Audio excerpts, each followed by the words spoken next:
Right, thanks for coming back. So, again, we're going to be talking about Zul'Gurub. Last video was Zul'Gurub and what you want as gear from a Druid. A bit smoky in here.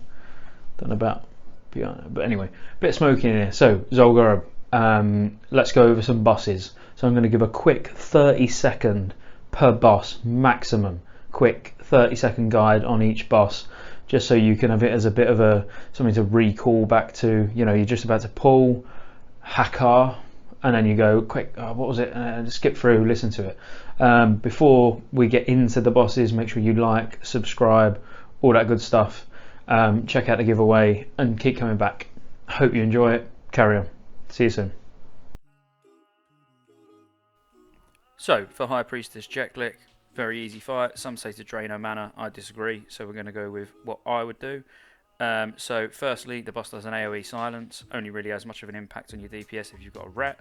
So have your tanking it at max range from your casters, as you can see here, and then have your hunters, if you've got one, standing between the range camp and the boss, so they always get the charge. So the charge will silence the hunter, but we don't care about them anyway.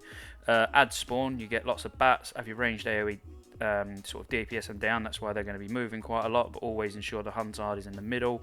When they drop bombs, move out of the fire. Phase 2, just interrupt the hill, set up a rotation, move out of the fire, the bat bombs drop, as already mentioned, and then loot the boss. Move on.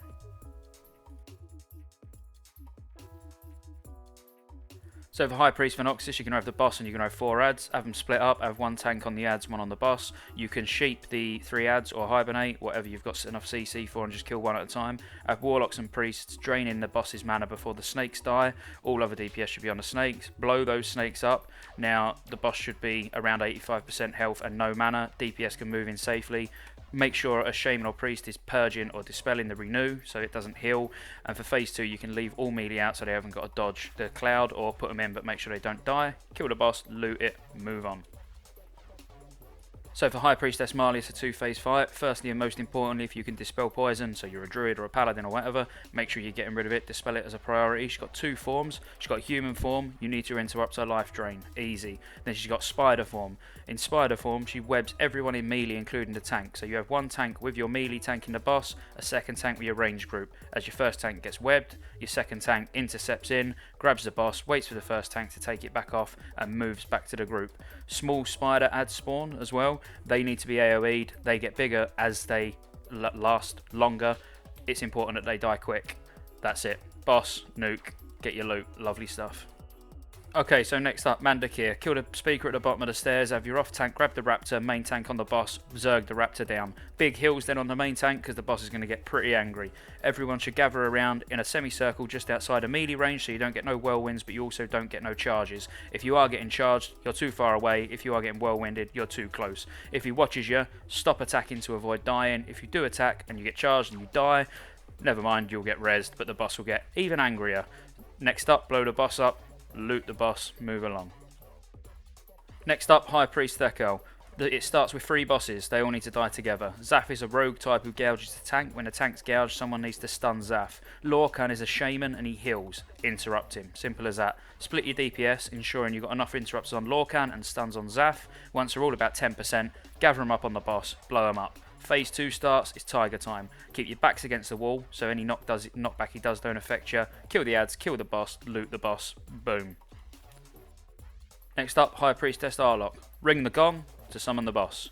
Have 2 tanks building aggro on the boss. Don't be tempted to AoE the Panthers down, there's no need. It's a waste of mana, just focus nuke on the boss, make it as short as possible. Use AoE fears, novas, whatever you need to do, just to keep the ads off as many people as long as possible. Paladins use Blessing as sacrifice. When the boss disappears, blow the ads up, the boss will then come back. When it goes again, blow the ads up, rinse and repeat. The key to this is just making the fight as short as possible, loot the boss. Jindo the Hexer. Before we start, if you get cursed, you kill your shade. I'll mention it in a sec. If you've got 1 to 2 mages, you have them where the Sarlacc pit is. Not Sarlacc, skeleton pit. AoE him down. Here comes the shade again. You've just been cursed. The shade must die fast. Use dots, anything, just to do damage to it, but get that shade down quick. Then you've got 2 types of totem. You've got a healing totem and mind control totem. Kill the healing totem as a priority, mind control second. If someone gets mind controlled, mages, sheep them please.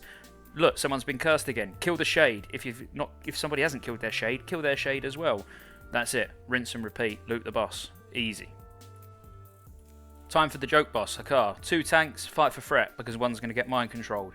Whichever one gets mind controlled, have one of your mages pop along and sheep the mind control.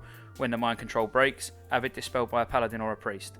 Around 30 to 45 seconds before he does life drain, get a hunter to pull in a son of Hakar, everybody blows it up, and then you get the poison. You get the poison because then when he does the life drain, you're poisoned. He can't drain your life, what a sucker. Then rinse and repeat until death. It really is that easy. Then just loot the boss. I can't really drag this one out much longer. Just keep doing it all right. And finally, I'm not going to talk about the Edge of Madness boss or any optional boss because they suck and they're only kill for quite possibly some of the worst trinkets in the world of Azeroth, in the whole of Azeroth. But I will say one thing. Thanks for watching. I hope you enjoyed it. I hope it was quick enough for you. It really, Zul'Gurub doesn't need much more of an explanation than that. Boss positioning you'll work out yourself, but I've given you the general guidance that you'll need to be able to kill these bosses in the first day you go in there without too many problems. So good luck. Let me know if you didn't like any of it, because, well, there's a lot of tactics for these bosses that you can find, but these are what I'll be using. Peace out.